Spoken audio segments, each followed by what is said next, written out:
Today, fishermen from the far northeast of Scotland leave port for some of the cruelest seas in the world. Theirs is the most dangerous job in Britain. Now, in Trawlermen, a new generation of fishermen are about to make their mark, braving violent storms and deadly conditions, all to put fish on our plates.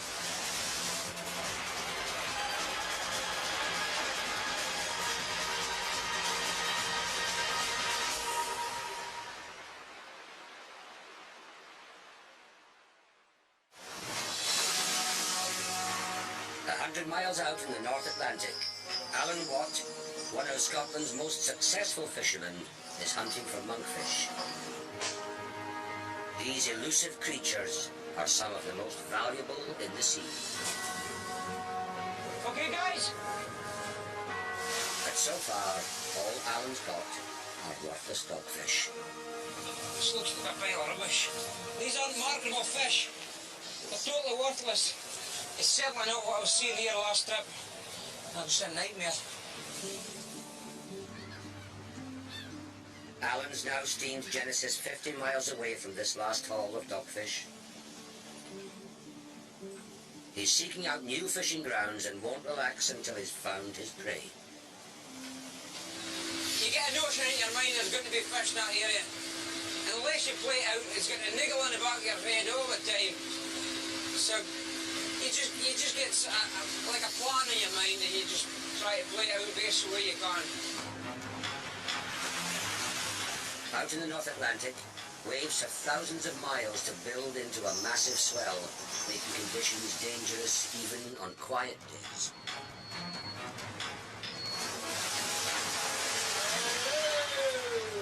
It just shows you even a day like this, where the weather's not too bad, you get one rogue. There's just one in every so many waves. Trawlermen are 30 times more likely to die at work than the average employee. Most of Genesis' crew are in their early 20s. They are Alan's responsibility. What I worry most about is the safety of the crew. Somebody getting injured, falling over the side. I mean, that's the last thing you ever want to happen. And over the years, there has been guys injured, and that's my biggest concern. Genesis is designed to shoot and trawl her two massive nets in open waters 4,000 feet deep.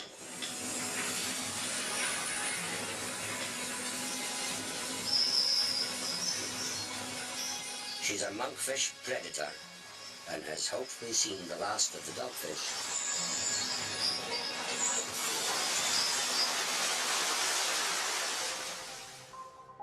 A 150 miles southeast from Genesis, in the middle of the North Sea, is the 15-metre prawn trawler, New Dawn.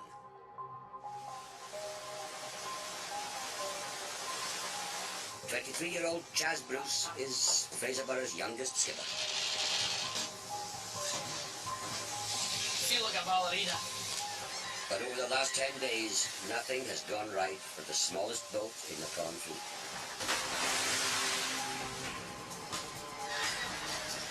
They fished for prawns through gales for next to nothing. Not much prawns today, skipper. Then their propeller was fouled by a rope.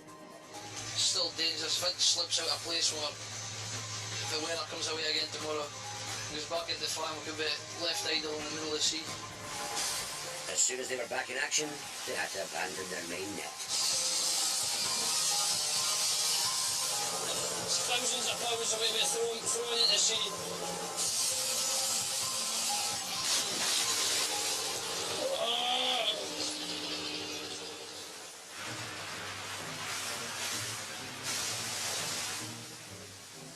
Those setbacks are behind them.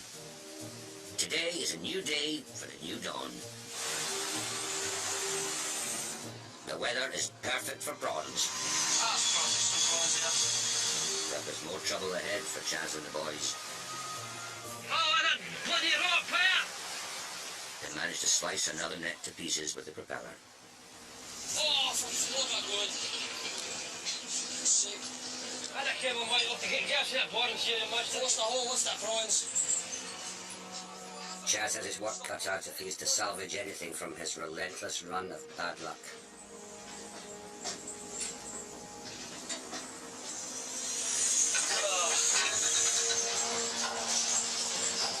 On Genesis, Alan Watt is hoping his luck is about to change, rewarding him at last with a haul of monkfish.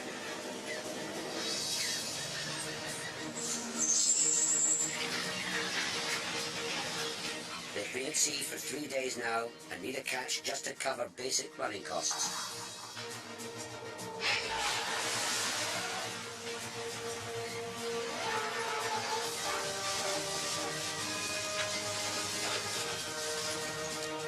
That's the boys.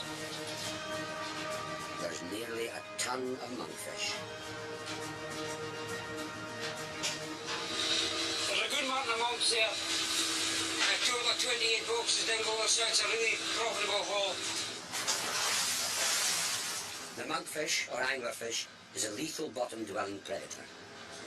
Sticking out the bottom is this fishing rod, and this imitates a wee fish. It just waves it back. Some of the other fish. Come along. You see it? You go to eat it and it's bang. With a monk, you'll see the teeth. They're all pointing inwards. So when you put your hand in a monk's mouth and it closes, the last thing you want to do is pull it out quick because the teeth jam in.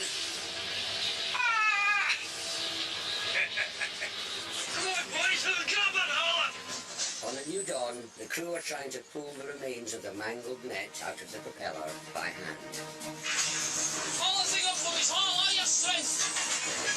Haul! Chaz is fighting to save his haul of prawns. What's the code in, right? No, the code in, yeah, but it's not on top. What do you mean, sir? The propeller has sliced the bag of prawns, the cod end, clean off the rest of the net. Has it touched the dog rope? Aye. They might just be able to salvage the catch if they can get a rope around the cod end. We've managed to save it. We've broke it, ripped the net, so must go away and made that. The good news is they can save the hull. But the bad news is the rope has reached breaking point. Sick. Oh, bug up. Chaz has to attach a new rope before he can finally get the catch on board. Right, try listen again, try. Flat out. The new Dawn carries 3 nets. On this trip alone, Chaz has torn one to shreds and totally lost another. But at least he has a hopper full of prawns to show for all his pains. Finally got some in there in the end. Thought we'd lost the code end, but full of prawns, but we actually got them both aboard. We've got a good haul there again. Nice prawns, so but we've blew a bit of a net. So that's me down to 1 net from 3 in just 4 days.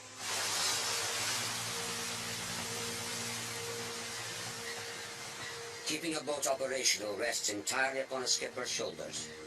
Alan Watt has lived with the pressures for over 20 years. I've been doing my bed a few times, but I don't sleep. I'm coming up and down for a half an hour, back up, down and try and sleep again, and then back up. But since we came out, over 2.5 days probably, be lucky if it's 6 hours sleep altogether. Alan's lack of sleep is about to get a whole lot worse. Just as Genesis starts to catch big hauls of monkfish, her main winch malfunctions. It's a hard lost. Alan and the crew battle through the night, using their brute strength to keep it running.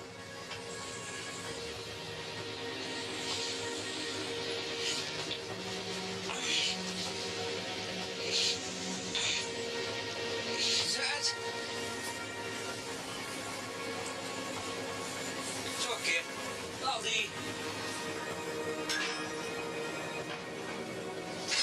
We're up and running again, so that's the main thing.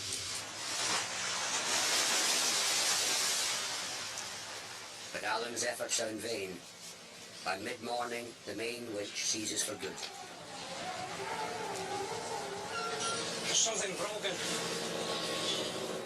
And instead of the winch laying on the wire reeving like it should be, it's stuck in the same position.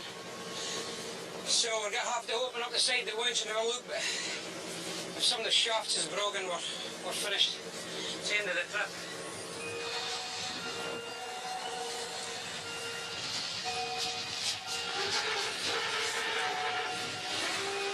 I'm just trying to one get a fine. If it comes to the point where we haven't met the expenses or paid the fuel, then all this work's been for nothing. We're wasting our time.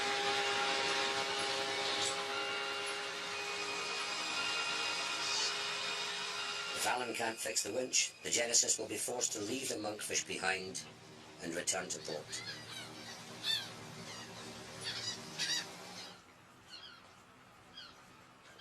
"150 miles away in Fraserburgh, every day, a tiny boat leaves harbour on her own. The Chloe May fishes coastal waters for brown crabs. Her skipper, John Alexander, works without any crewmates all year round, whatever the weather. He has probably the most dangerous job in the most dangerous industry in Britain. It's kind of a really dangerous job. That's where the core of planning comes down. You just got to know what you're capable of doing and what you're not capable of doing. Sometimes there's a fine line between the two. John catches crabs by laying out a line of 30 creels or pots. They sink to the seabed, and every few days he hauls them up, removes the crabs, and then shoots them back.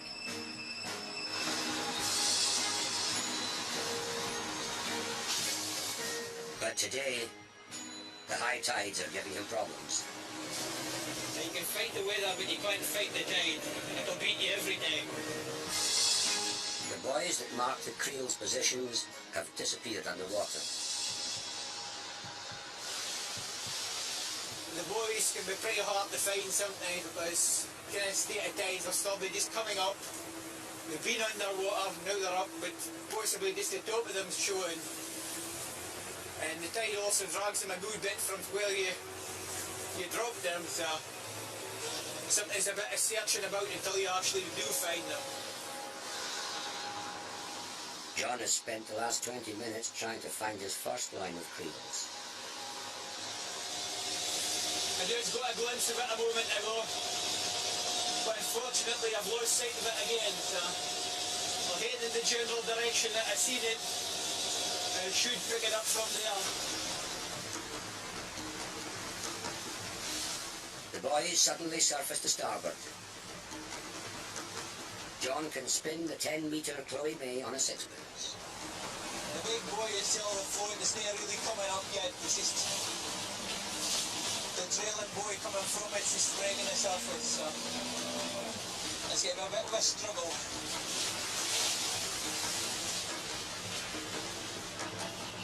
John operates every aspect of the Chloe May single-handed. Steering, catching the creels, operating the winches, and emptying every pot by hand.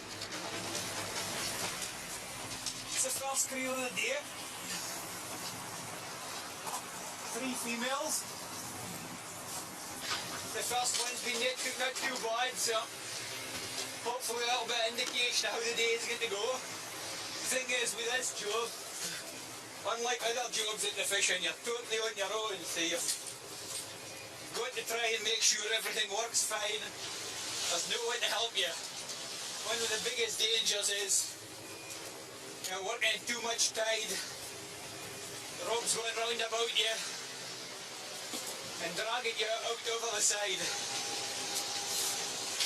I've been hit once or twice with a creel, but they've never just gotten it right yet. I've put up my arm and stopped them hitting my head, and I broke one of the bones in my arm, one of the ears. He's defending my face.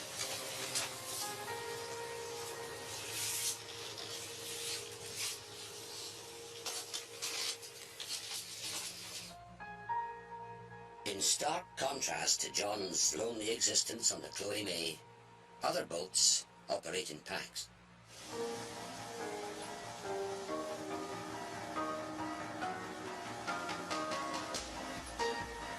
Prawn trawlers compete over productive fishing grounds. The New Dawn and Chasbrook are trying to muscle in on the main fleet. Prawns like a rat race. You get one guy tells one guy about something, the prawns go somewhere, and then he tells the next guy, and then the whole fleet's coming down the same slope. The prawns are on, and there is a feeding frenzy of trawlers who jostle and position to win themselves the best hauls. Chaz is taking on the bigger boats, and his aggressive tactics are paying off. The New Dawn has struck gold, and she can start paying for all her damaged gear. I'll pay for a net, no problem. We'll let get more of them. But yourself, after lose that net. Chaz and the boys spend the next 24 hours cashing in their changing fortune. And again. They're even bigger this time. I don't see them as prawns, all I see is pound size.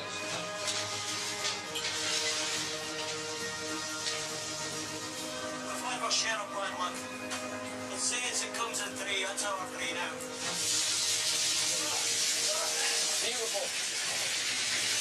Never been so happy in my whole life. Working on his own, creeling for crabs, has given John Alexander plenty of time to get to know his prey. Female crab has got a big wide pouch to carry her eggs, compared to what you see the male. A small male has got a long, thin pouch. You see the difference between the two. This female is a lot wider, different colour. There's more browny pink colour. And this is the female after the berries, after the eggs, is actually out of her body.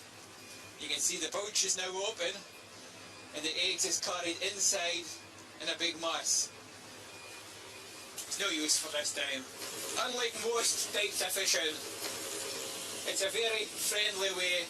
Everything comes up in the creel, still alive. Anything is not needed, it's thrown back, and it's there to catch another day when it is in better condition. Brown crabs have enormous strength in their pincers, and the bigger the crab, the more powerful its claw. I'd make a fine mess of your fingers, that.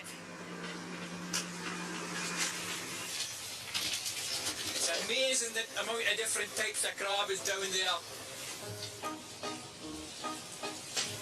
Probably a lot of them that you've never seen.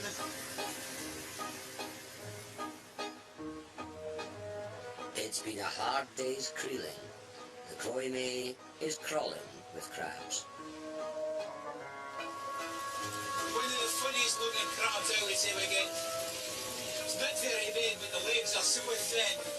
You wouldn't think it would be possible to survive in such a rugged world down there. And that seems to be about the biggest size I've ever seen of them. I'm always ready for a fight. It's a spider crab, a different type of crab altogether. It's very spiny, very sharp spikes all over his body. Here's a slightly different one in this one. There's not a lot of here. The expensive ones. Lobster. A male lobster with the big claws within her body.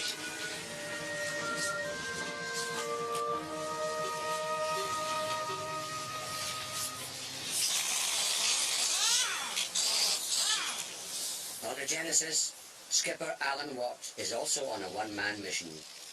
It's down to him to fix the main winch and get fishing again. Right, the good news is, it's just the chain. The gears and the shafts are okay, so that's a plus. me a wee while getting this back together, but we should get going again, so that's a plus. South at 0, forces. North at 7 to severe gale 9, perhaps. By the time Alan fixes his winch, 45-mile-an-hour winds are sweeping in from mid-Atlantic. I'm expecting just very shortly a force 10, maybe violent storm 11, just within the next hour or so. We'll just even the gear back and we'll see what happens from the hall. Take care if you're out in the deck this time, boys. With monkfish to be caught, Alan is desperate to keep fishing even though the wind quickly builds to over 50 miles an hour. The wind's increased. The swell isn't getting time to build yet, so what I think we'll do is we'll maybe just wait a while. We can see gradually building now. We'll just hold on for an hour or so and see what the weather does.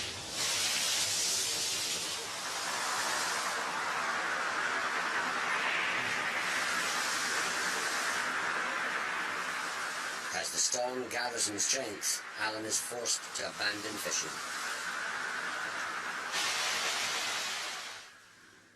Get the gear aboard, batten all the hatches down, get your guys inside, and just put your head to the wind. Maybe just going ahead no more, maybe a couple of knots. And that's the safest way to be.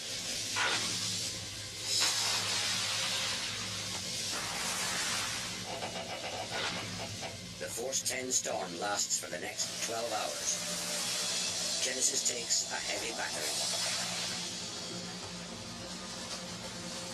The crew carry on gutting the backlog of monkfish regardless.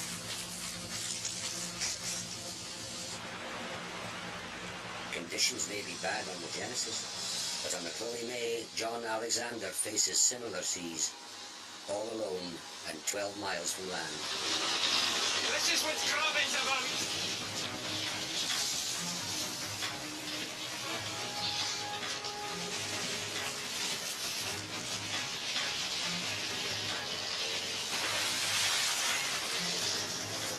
A bit of poor weather certainly puts a bit more excitement, a bit more fun in it. A bit more of a challenge. Even in these seas, John manages to haul and reshoot 35 creels in just 15 minutes.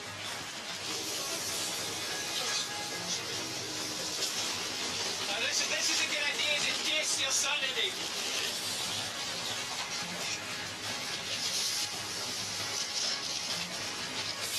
John's been exposed to salt water for the last 6 hours.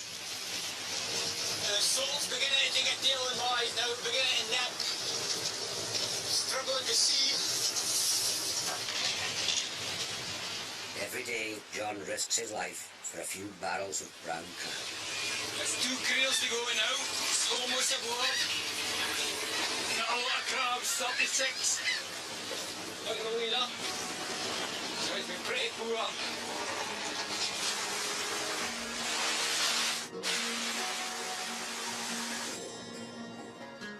Back in Fraserburgh, someone's waiting anxiously for John's safe return.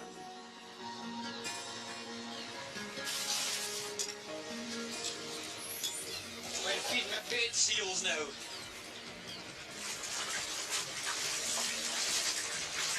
He's clapping for attention.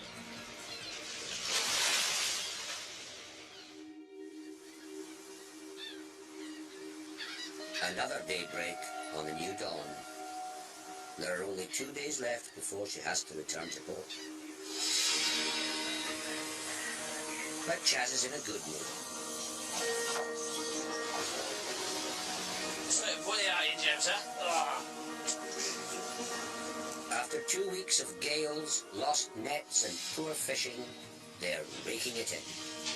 Finally burying their bad luck.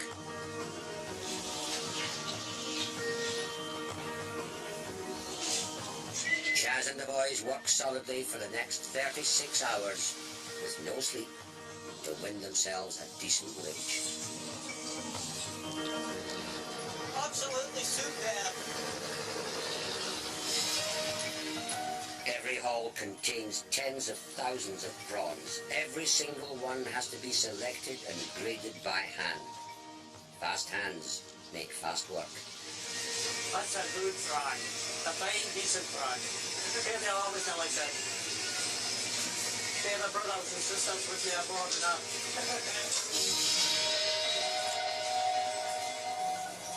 Youth has the edge in a great prawn hunt. Jazz can't get enough of it. I wish I had one more haul, but you can wish that all the time.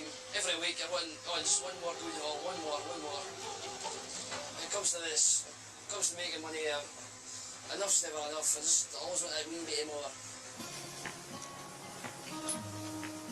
Genesis is enjoying the calm after the storm. And bringing in massive hauls of monkfish, or banjos, as the crew call them. No, it's just probably the best haul yet.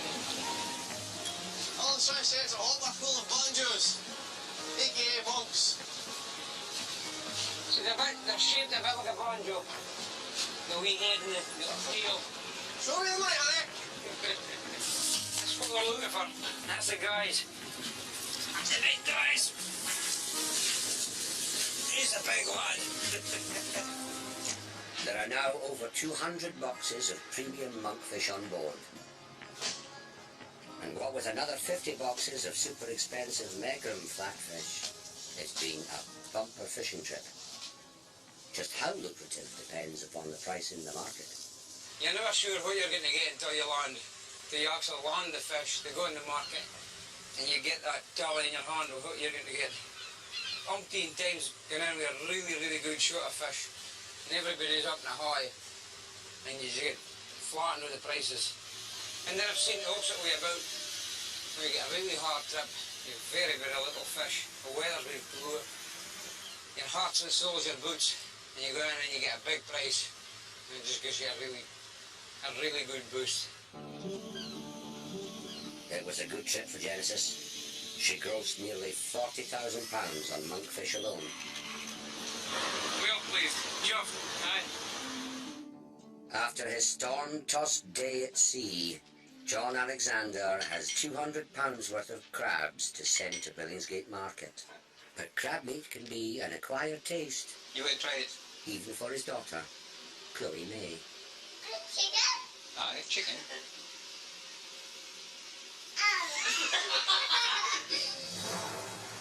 Next time on Trawlermen, the McBrides are back. This time, catching too many fish. Oh, for God's sakes. I said at the car, we got to dump the hood all the side. We got 1,000 pounds of fish that were thrown over the side. And meet the pair trawlers. They're fishing with a new net. And it's all going horribly wrong. Nothing. Zilch. I've never seen it like this. I've never had a start like this. This is pathetic.